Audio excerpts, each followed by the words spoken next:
Salam jumpa kembali saudara dan saudariku yang terkasih dalam Tuhan kita Yesus Kristus. Salam sejahtera untuk kita semua. Berkat Allah yang Maha Kuasa senantiasa menyertai kita. Marilah kita mendengarkan dan merenungkan bacaan-bacaan kitab suci hari Sabtu tanggal 25 September tahun 2021. Bacaan pertama dari Nubuat Zakaria pasal 2 ayat 1 sampai 5 dilanjutkan dengan ayat 10 sampai 11a. Aku melayangkan mataku dan melihat tampak seorang yang memegang tali pengukur. Lalu aku bertanya, "Kemanakah engkau ini pergi?" Maka ia menjawab aku, "Ke Yerusalem untuk mengukurnya, untuk melihat berapa lebarnya dan panjangnya."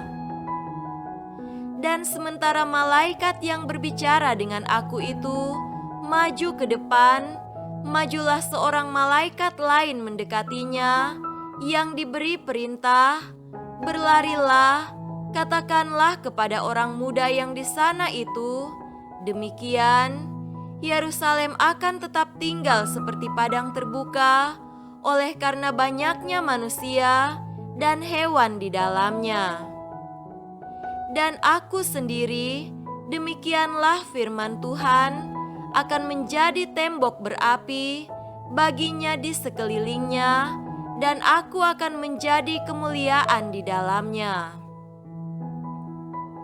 Bersorak-sorailah dan bersukarialah, hai putri Sion, sebab sesungguhnya aku datang dan diam di tengah-tengahmu, demikianlah firman Tuhan. Dan banyak bangsa akan menggabungkan diri kepada Tuhan pada waktu itu dan akan menjadi umatku, dan aku akan diam di tengah-tengahmu. Demikianlah sabda Tuhan. Syukur kepada Allah.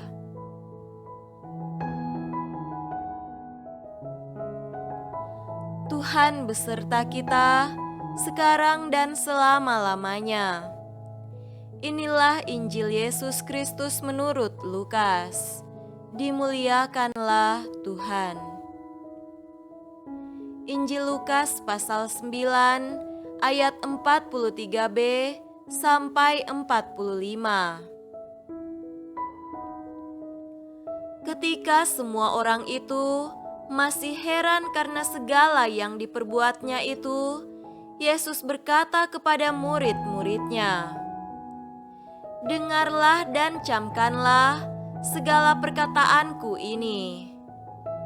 Anak manusia akan diserahkan ke dalam tangan manusia. Mereka tidak mengerti perkataan itu, sebab artinya tersembunyi bagi mereka, sehingga mereka tidak dapat memahaminya. Dan mereka tidak berani menanyakan arti perkataan itu kepadanya." Demikianlah Injil Tuhan. Terpujilah Kristus.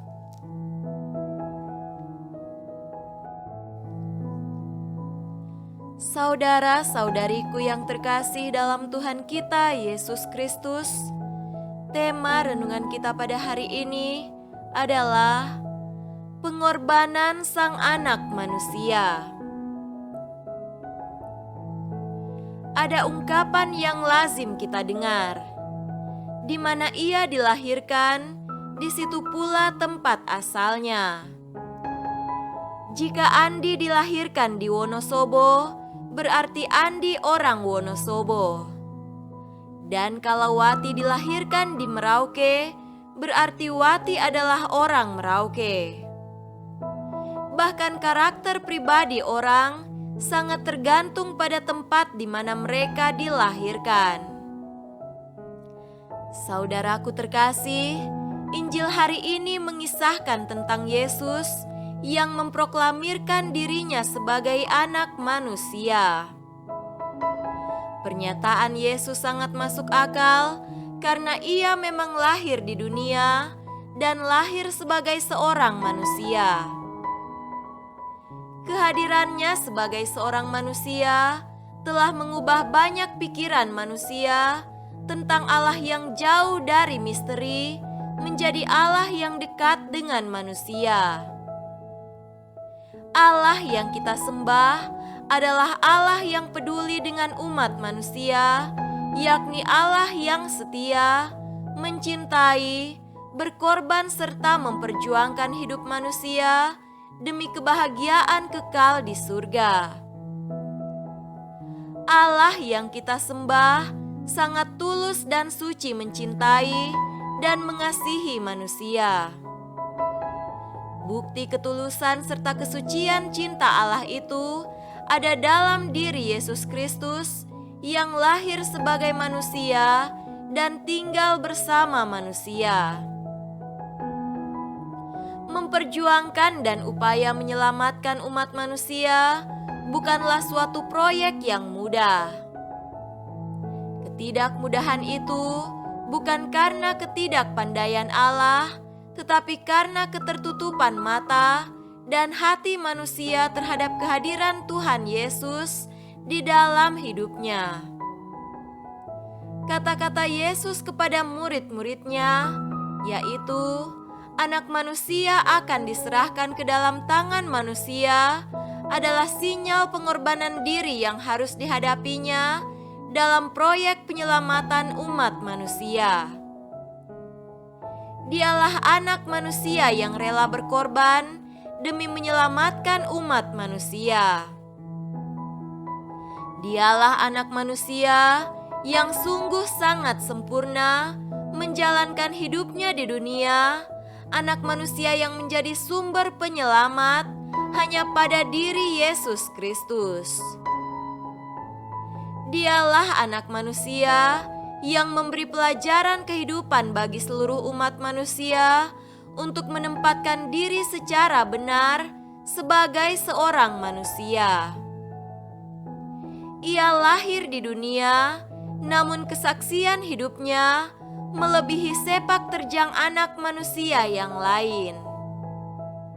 Semoga semakin banyak anak manusia yang bertobat setelah merenungkan kiprah hidup Sang Anak Manusia. Semoga demikian. Amin.